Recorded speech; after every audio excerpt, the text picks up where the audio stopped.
Welcome to the Informed Pregnancy and Parenting Podcast. I'm your host, pregnancy-focused chiropractor, Dr. Elliot Berlin. This important episode is about a condition in which women who breastfeed develop short bursts of negative emotions that begin just before milk letdown.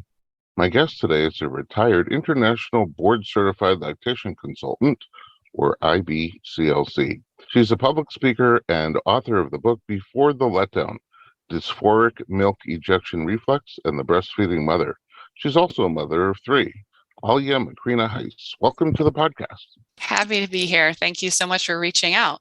Goodness, my pleasure. So very briefly, I told you how this episode came to be, which is my wife is a perinatal psychologist. We sometimes collaborate on patients together. And one of them, not that long ago, a few months ago, was struggling with dysphoric milk ejection reflex. I hadn't really heard of it before that. And then as we were talking about it and she was explaining to me, I realized I have another patient that struggles with that. And I don't really know that much about it. I did a little research, and one of the first things I found was your book, Before the Letdown.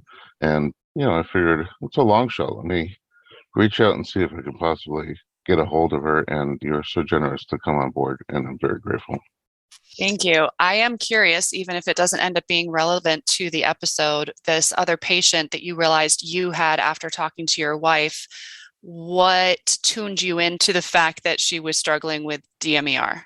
So she was struggling with a lot of postpartum, I would say, mental health issues that are not characteristic of her in general. But then very specifically, and it has to do, it's a lot of stress and lack of support. It's not the typical postpartum depression, but she was telling me her struggles with breastfeeding and how every time she would breastfeed, it would just be such a struggle. And then when I mentioned her the book I was reading, as I would tell her more and more of the symptoms that you describe in the book, she would be like, I definitely have that. Okay. So her language was very subtle, but it was enough that you were able to start putting it together and put it in front of her. Yes, based on the way that you describe in the book some of the things that are characteristic of D-MER and things that are not really characteristic of D-MER. Well, that shows very attentive care as a care provider. I congratulate you. Oh, thank you so much. All right, let's start at the beginning. Where are you from originally? Original. I don't know how to answer that question. I've bounced around a lot, but I have been settled in the Finger Lakes region of New York State, which is basically northwest area of New York State for well over a decade now. Grew up in Boulder, Colorado, was born in Pasadena, California, graduated high school in Lenox, Massachusetts. So a lot of moving around. Wow. So for well over a decade, it seems like you've settled down. I have settled. Having children will do that to you. They're hard to move around.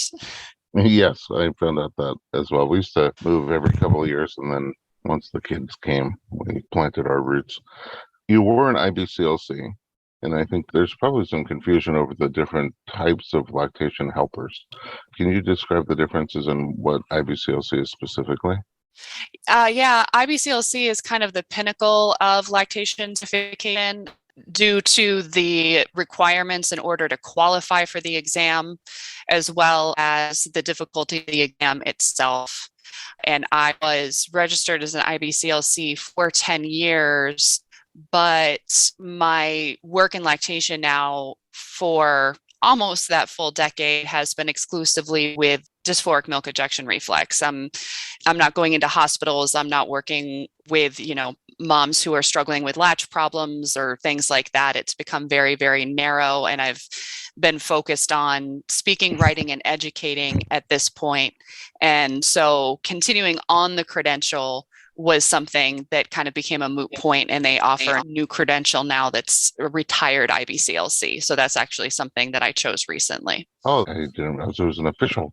It is. Title. You actually have to pay for it. Oh, okay. Now that makes sense. What originally got you into lactation work?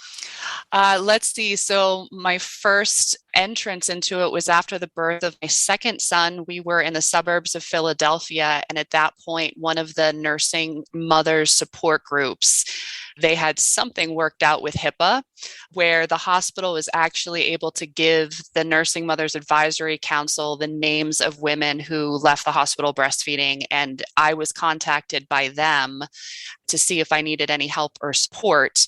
And though I was doing pretty well at that point with my second child that I was breastfeeding, I became very interested in the idea of mother-to-mother support. So I started by taking a class through them and becoming a peer counselor, which I then applied when we relocated to New York, and I worked as a peer counselor with the Women and Infants and Children program. And through them, I got my certified lactation counselor credential, which then started getting me the experience and hours I needed to work towards my IBCLC. So when I had my third child and experienced D-MER for the first time myself, before it even had a name, I was a CLC and had been working in the field of lactation. And once I connected it to breastfeeding, I kind of dug in my heels over the fact that I may be special, but I am not so special that I'm going to be the only one who experiences this anomaly of the breastfeeding of the milk ejection reflex. And it became very important to me to figure out what was going on and to find other mothers who were experiencing and struggling with the same thing and to try to offer some kind of understanding and support to them. Well, so in the next segment, we're going to talk very specifically about what D-MER means and what it is and what it isn't. But you didn't have those symptoms with your first two at all?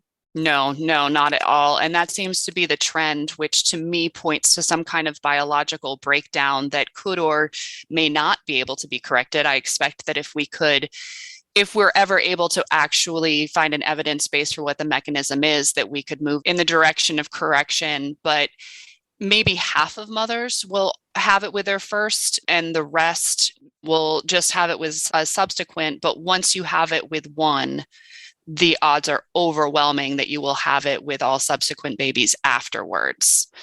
So you may not have it with your first, your second, your third, but if you have it with your third or your fourth, you're going to have it moving forward. Oh, that's really interesting. And you had been doing lactation work before you experienced this yourself. Yeah, about 3.5 years. In retrospect, are there clients that you worked with that now you realize were having this?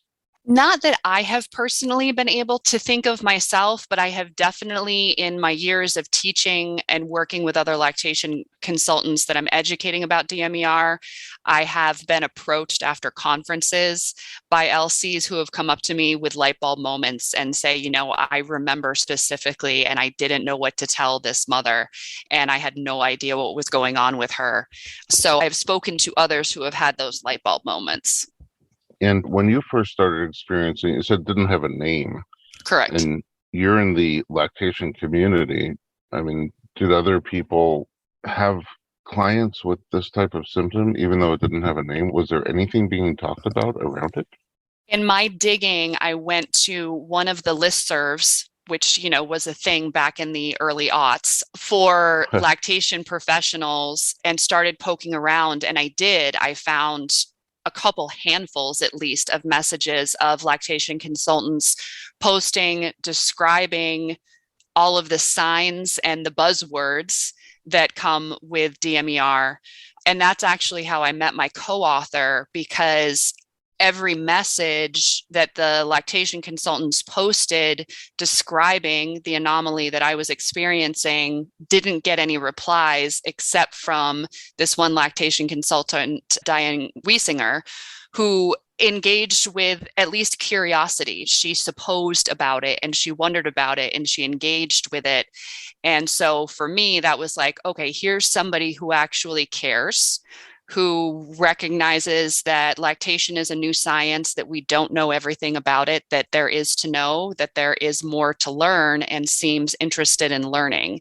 And I reached out, and she and I have been working together ever since. Okay, well, I am definitely interested in learning, and our audience is too. Let's take a quick break, and when we come back, we'll get much deeper into understanding what D-MER is, how to identify it, and perhaps what to do if you have it. We'll be right back.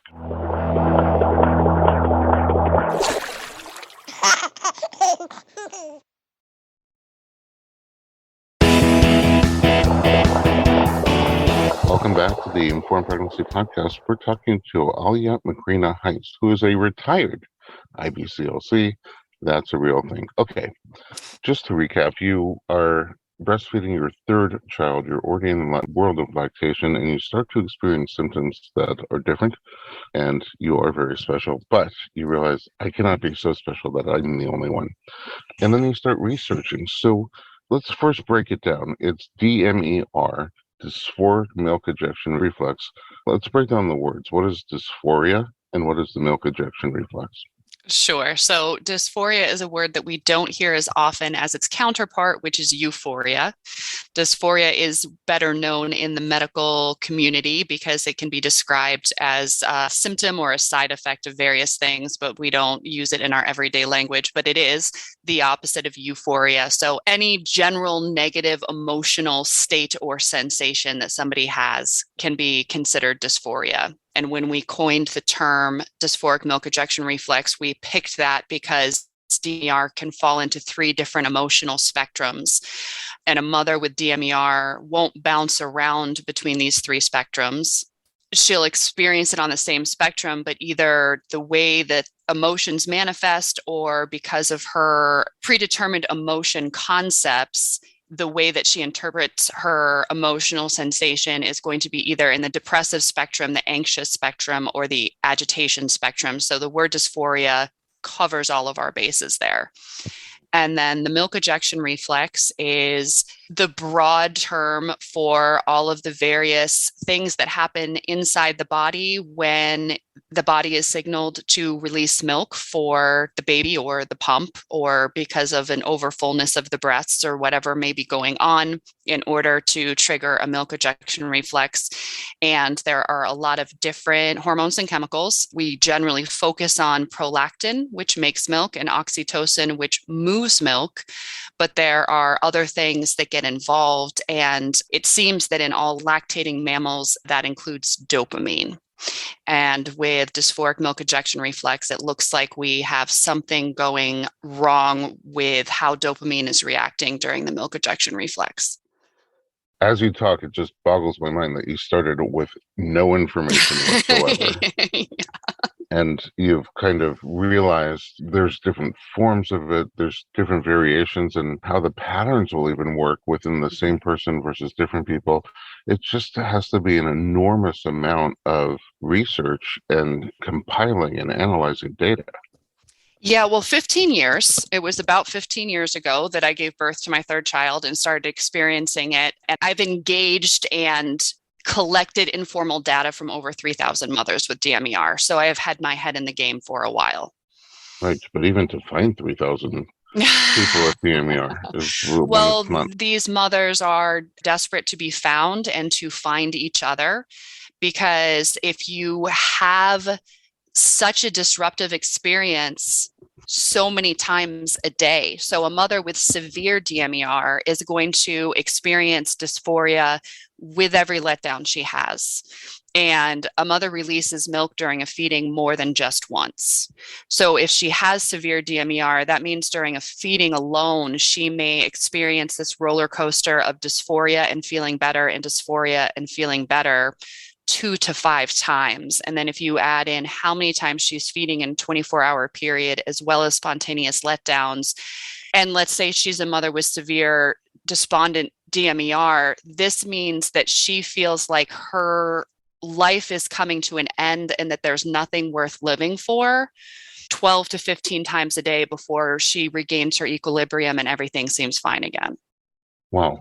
So outside of that, she feels totally fine emotionally.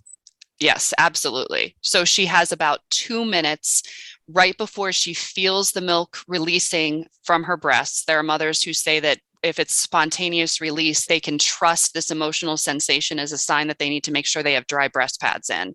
That's how reliable it is.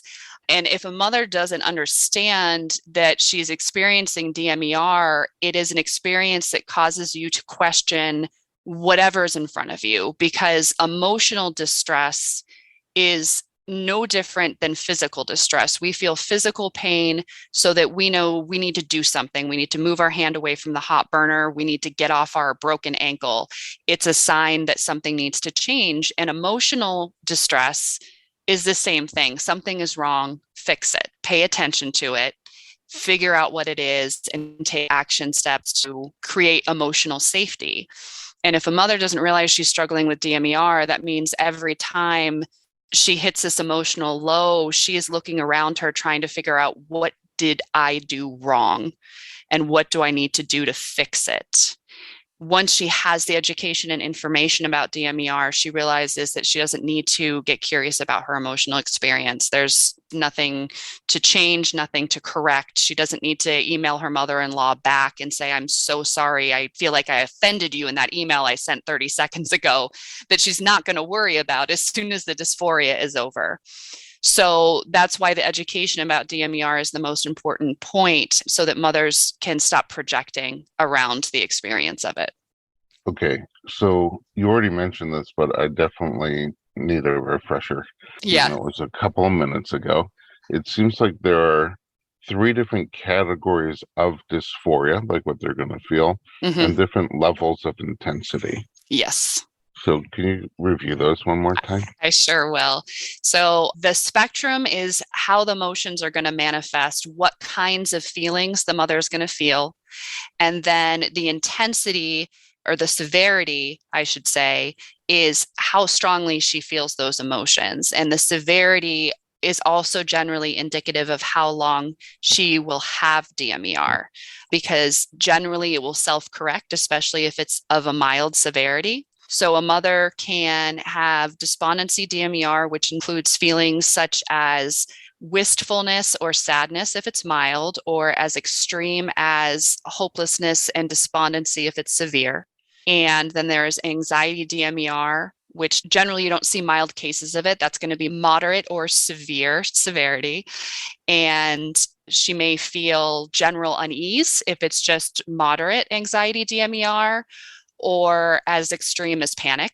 And then agitation D-MER is the least common of the 3. It's almost always severe when it comes to intensity, and comes with feelings such as anger and rage and things inside that kind of feeling wheelhouse. Yes. Are the severe cases, do they become dangerous? I mean, as a lactation consultant, it's a fine line to walk, because, we're known for promoting breastfeeding no matter what. But this isn't something that is easily corrected like a baby's latch in order to ease the mom's pain of sore nipples. This is something that is hard to treat and manage. And so far, we've only found some tricks and perhaps supplements that can take the edge off.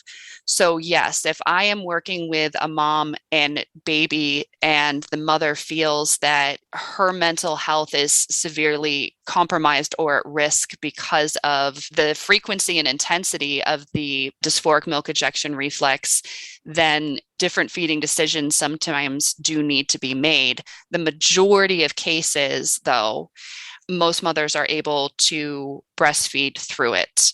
But everybody's life circumstances are different too. And the thing about D-MER is, no matter how low you are, it will take you lower. So if a mother is in a situation where her family life is stressful, she doesn't have a lot of support, she is also working and taking care of older children, or perhaps in the middle of a global pandemic to boot, then all of these stressors are going to cause her D-MER to feel that much worse. Okay, so we said it's very different than typical anxiety, than the mental health struggles that sometimes people have after giving birth. But can you have both? Yes, postpartum depression and postpartum mood disorders can go along with D-MER. And when you talk to mothers who do have both, they can very distinctly describe and delineate the difference between the two.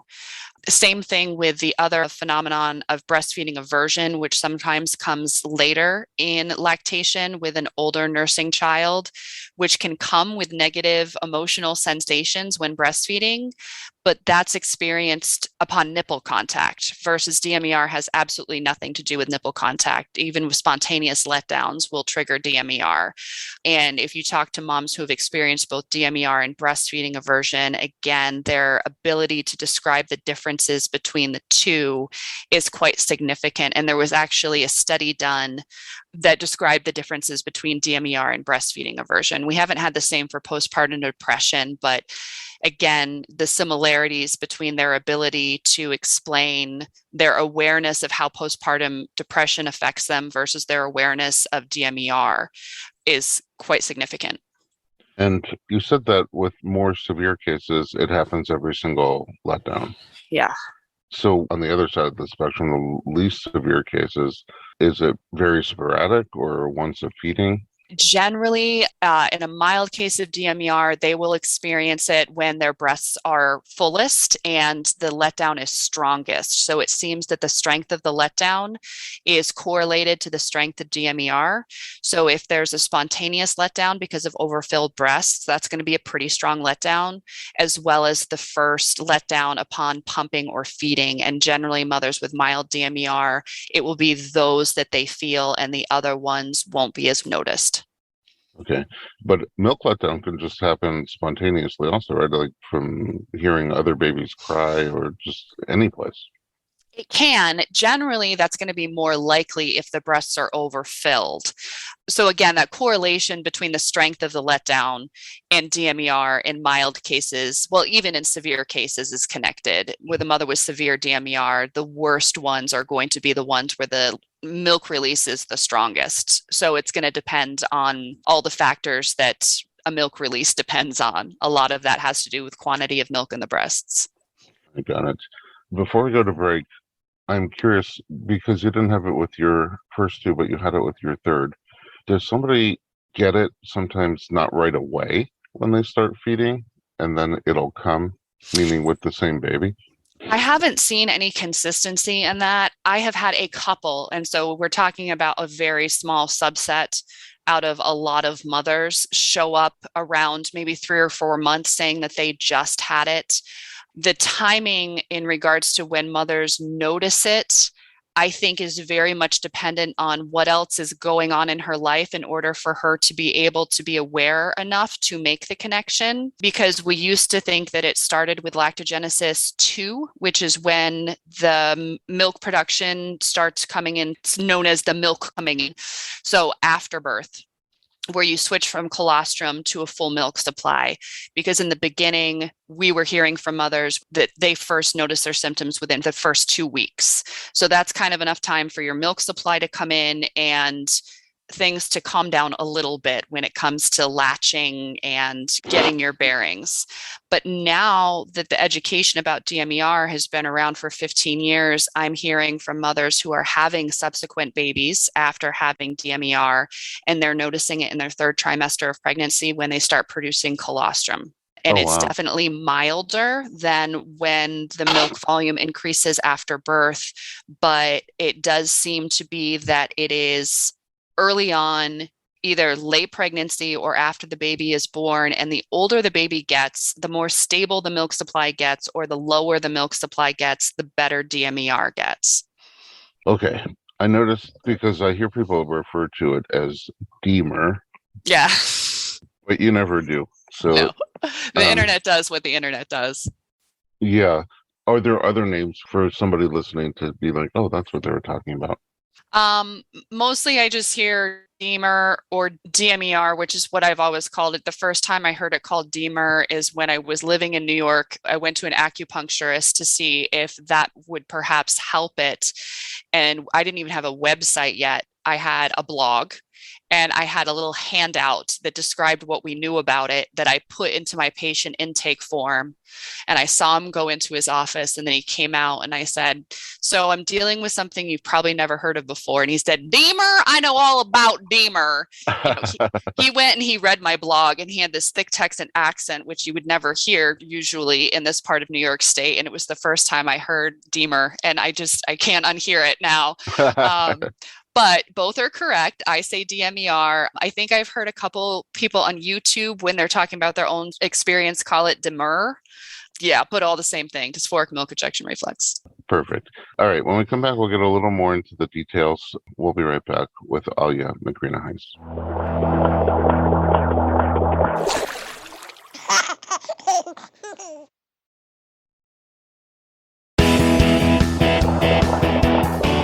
Welcome back to the Informed Pregnancy Podcast. We're talking about D-MER, Dysphoric Milk Ejection Reflex, with Alia Macrina Heise.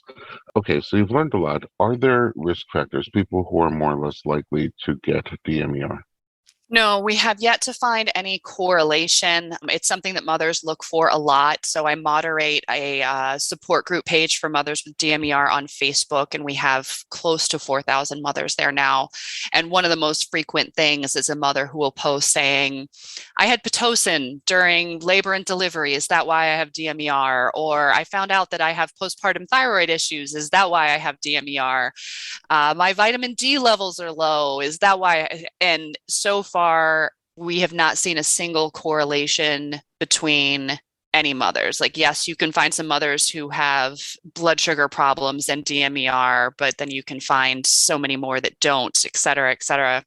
So no, at this point, we can't find anything that puts a mother at risk nor connects the mothers that do experience D-MER. There was a prevalent study done that showed just under 10% of breastfeeding mothers have D-MER, which in fact is a higher prevalency rate than mastitis.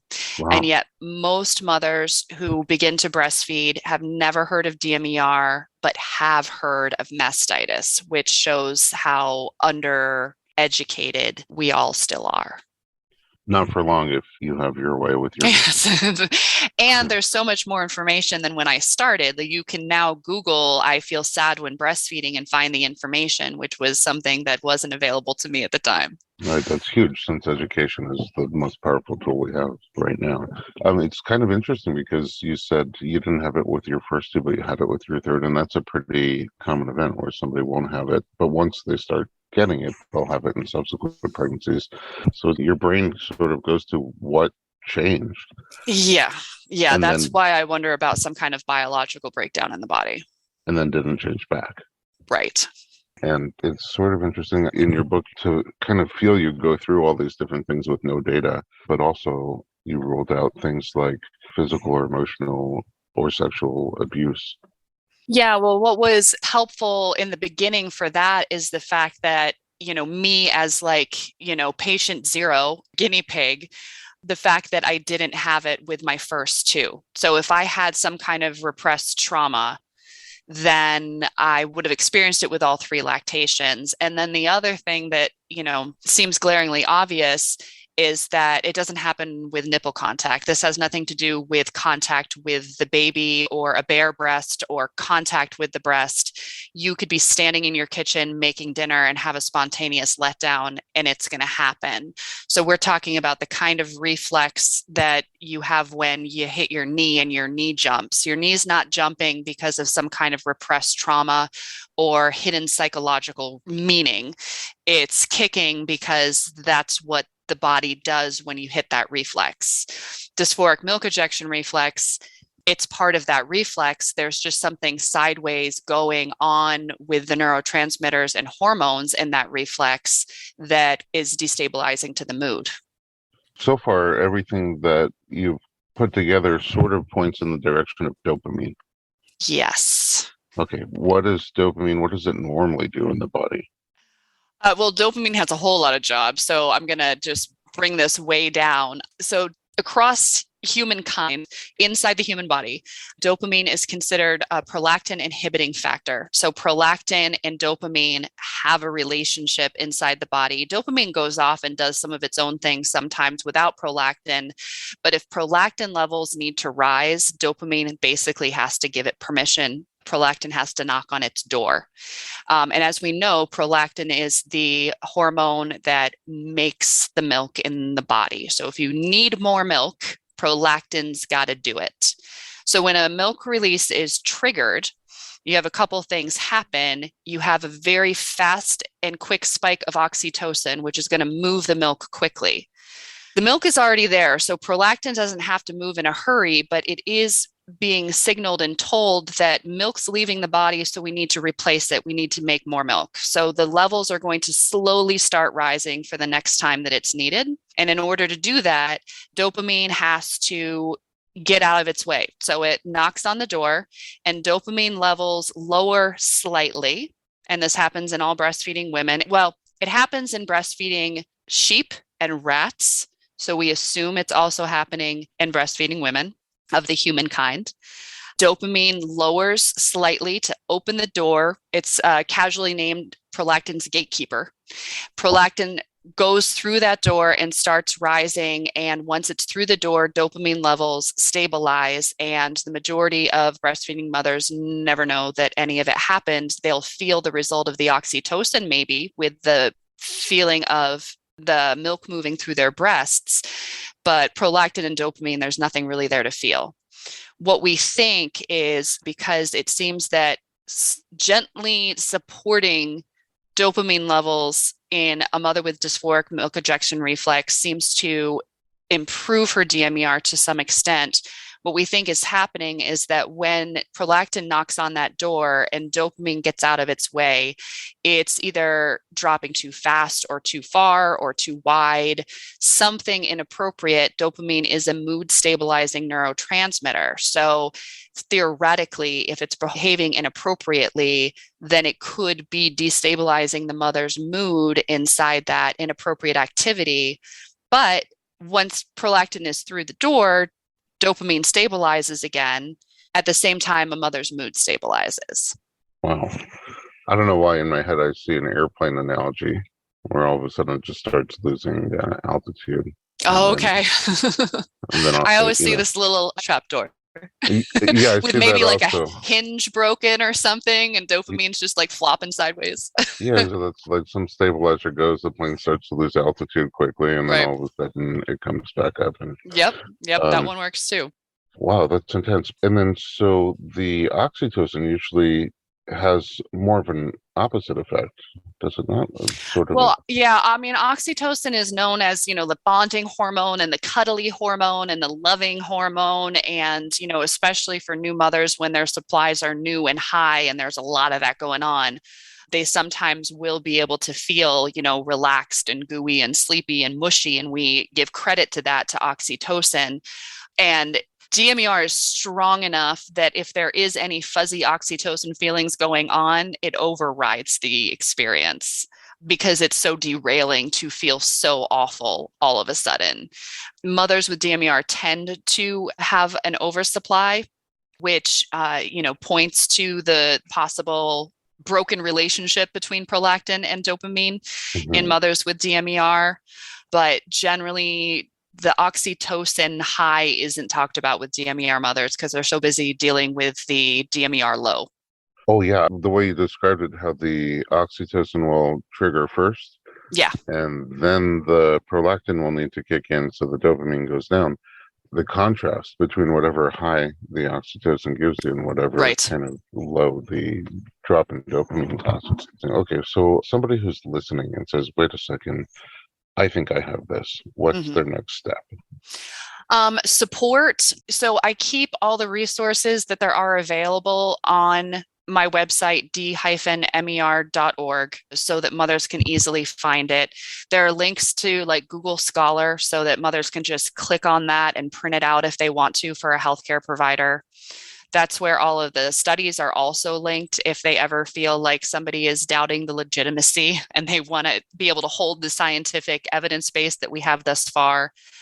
It also links to the Facebook group, which holds, again, thousands of mothers that are very active and very kind. I never have to step in. It's a rare place where, a lot of times on lactation support group online forums, you have to separate the working mothers from the stay-at-home mothers and the formula feeding, combination feeding mothers from the exclusive breastfeeding mothers, and they all have to stay in their separate corners. This is not the case among mothers with D-MER. There is some kind of amazing unity that no matter if they are talking about weaning or combination feeding or exclusively breastfeeding until 1 year or extended breastfeeding, they all show up and support each other because they all know that their emotional states are what they are, and that taking care of each other is their number one priority. So that's been a great resource for moms in order to be able to share their experience and hear other people's experiences. Wow, that's so special, especially in today's day and age when we just look for things to divide us. Exactly. And then in terms of there's no treatment as far as you know, but you said you could sometimes help manage the symptoms. What kinds of things would you do? Yeah. So, working with the appropriate caregiver, that can talk to you about supplementation or medication inside their scope of practice. There has been some success with some mothers with a low dose of Wellbutrin, because that's not just an SSRI. It also targets dopamine. But again, that needs to be talked about with a physician. Also talking to a doctor about the appropriateness of supplementing with either, or considering magnesium, vitamin D, probiotics, and a B complex are kind of the four we've keyed in on as possibly being helpful. Interestingly enough, my co-author Diane and I have been working recently with a small group of mothers who have been willing to be informal test subjects to target things that may help improve D-MER based on the information we've been hearing from moms over all these years. And then trying to also connect it to research as to why it may be helpful to them. And drinking refrigerated water, gulping it like half a cup quickly, about 15 seconds before you latch the baby, seems to be a pretty fail-safe way to take the edge off D-MER. And there is some research out there, interestingly, with researchers who research the effects of prolactin in athletes and the cooling mouth receptors in the mouth. And we know if prolactin is involved, then it's very possible that there's something going on with dopamine there. But prolactin is easier to measure in scientific studies than dopamine is. So it's been very recent that we've been reaching out to those researchers to try to understand why our findings, how they might connect to their findings. And we don't have any definitive answers, but it's been successful enough that that's one of the things that I've been talking about and encouraging moms to try more is the refrigerated water right before letdown. Wow. I mean, it's a resource that most people have available. Yes. It's not necessarily always convenient when you're out and about or for those spontaneous letdowns, but if we can zero in on the cooling mouth receptors, then, maybe there are other things that we can be looking at too in regards to menthol or ice chips and things like that. So, wow. And then are there other ways to distract yourself? Yeah, distraction. When you talk to moms over the idea of using mindfulness as a coping mechanism versus distraction, you're going to have the overwhelming majority say distraction. Because again, if you try to get curious about your emotional experience, you're most likely just going to drive yourself crazy because it doesn't have anything to do with what you just said to your best friend before you hung up the phone and then had a letdown or anything like that. There's nothing to read into. So, a lot of moms find that it's very hard to focus on anything. I used to try tricks like doing my 2 times tables during D-MER, and I would get stuck at like 4, like 4 times 2, like it's that all encompassing. So when we were working with a small subset of moms and we were talking about trying distraction, we had moms tell us that they couldn't even scroll TikTok because they couldn't even pay attention to that. So generally, binge watching on Netflix seems to be the thing. Wow. Okay. That's binge the go-to. Watching on Netflix and whatever brainless entertainment that doesn't take any brain power. Yeah. some very cold water. Does it tend to self-resolve? Yes, depending on the severity. So the less severe, the more quickly it will self-correct. Those with mild D-MER, it will often self-correct 3 to 6 months. Though severe D-MER is probably going to hang in there past 1 year. I had severe despondency D-MER and it lasted about 2.5 years. It got less intense as time went on, but it was still present up until about 2.5 years. And then we had about 6 months of breastfeeding that wasn't emotionally disruptive of any kind until about age 3 when I started experiencing breastfeeding aversion, and we were ready to quit at 3.5 after D-MER and breastfeeding aversion. That was good enough for me. Well, yeah, I mean, what a superhero. But you're saying with a more mild case, it's possible you could wait it out. Yeah. Yeah. And especially those moms, they'll use words like a pang or a sigh or wistfulness or, a slight worry. So not only is it likely to self-correct more quickly, but the emotional experience is less disruptive. Those are the moms that once they understand what's going on, they generally can get past the feeling almost altogether. It still happens, but instead of trying to figure out why, it's just like, oh, yeah, okay, that will be over soon. The mothers who are, experiencing suicidal ideation every time their milk lets down, that's a whole nother ballgame. Yeah. You have 3 kids, and then you have this 4th baby called Before the Letdown, Dysphoric Milk Ejection Reflex. I mean, writing a book is so... I'm slowly working on a revised edition because I self-published. So I really appreciate your care and gentleness when talking about it, because I know there are errors and typos. Oh, yeah. We're going to work on that. No, but you could just see how it comes from such a place of passion, from wanting to help people. I really appreciate your take on that. I mean, I don't make a living from working with mothers with D-MER, enough to keep the website up and ad free, and to pay for some of my expenses when it comes to my work for educating. But yeah, it's been a passion project from the beginning. And by now there must be more information, more data, more understanding. Yeah, significantly. Yeah. Which, one of the things that helps keep me going is the fact that my co-author, Diane, she told me that I was the girl who kept talking until somebody listened. And I don't think that I've stopped doing that. Who do you see as the audience for the book? For the most part, mothers, though, there's information in there that can be helpful for support people as well as care providers. There's been so much shame around the experience of D-MER. We used to call it breastfeeding's best kept secret. And there are still mothers, despite the fact that there's, scientific published information out there now, there are still mothers who haven't told their partners that they're experiencing this, because the stigma and shame around women and their emotions, never mind women and their postpartum emotions, is really intense.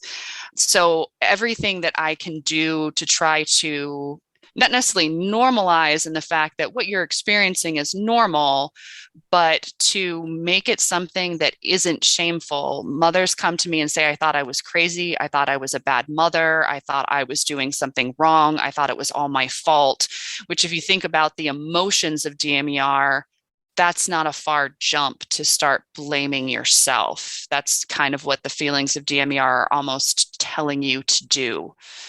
So to try to remove the perceived stigma that these mothers are feeling and help them understand their experience and allow them to give it a name, my goal is to help mothers reach whatever their breastfeeding goal was before they started experiencing D-MER. So if that was to just breastfeed till you go back to work, okay, that's fine. Can we get you through D-MER so that you can meet that breastfeeding goal? And so if I can offer enough education and support and camaraderie and understanding and hacks like cold water enough to help mothers be able to reach their original breastfeeding goal, then I consider my work a success. Okay. I mean, I have a million more questions, but I think we did cover a good amount. If you want to call me in your free time just to chat, then feel free. I almost definitely will. Alia, I know you mentioned your website. If you don't mind retelling us your website and where else we can find you online. So d-mer.org. That hyphen is really important. If I can ever scoop up the website without it, I will. So d-mer.org. And that's kind of a one-stop shop. The only social media that I'm active on is Facebook, but the website links to that. So you can find all of the written materials. There are handouts there for mothers and support people and caregivers in several different languages, thanks to generous translators that can be downloaded for free, as well as information that can be taken to a doctor, and lots of links out of the site that will take people to all things D-MER across the internet. Amazing. Thank you again for, first of all, your incredible work that you're doing and also for sharing it with us. I appreciate you. And I'm going to get the second edition when your book comes out. Thank you. I'll send you an email and let you know when I finally get it done. I would love it. I got it on Amazon, and I strongly recommend that anybody who's interested in helping move this study along so we can learn more and be more helpful to people who experience it should definitely read the book. It's called Before the Letdown, Dysphoric Milk Ejection Reflex and the Breastfeeding Mother. At home, thanks for listening to the Informed Pregnancy Podcast. If you would like to connect with us, you can visit us online at informedpregnancy.com.